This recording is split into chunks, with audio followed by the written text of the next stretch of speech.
I'm Emma Scannell, the bilingual program coordinator at Valle del Miro School.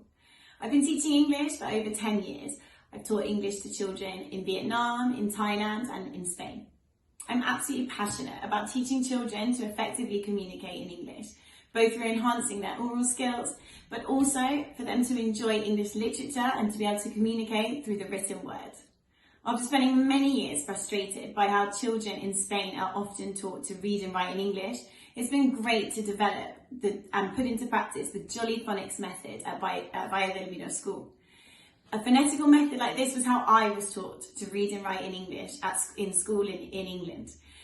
And it's amazing to see how our children are learning complicated English spelling rules and putting them into practice to be able to read and write at such an early age.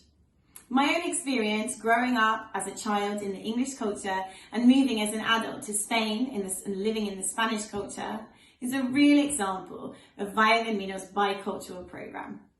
We also benefit from the experience and presence of English language assistants from various cultures that speak English, like the USA, Canada, and their experiences and culture come together to make a strong English team at our school. Our mission is not only for children to see English as just a school subject. We want them to live real life experiences in English and to really enjoy it as a language, not just a school subject.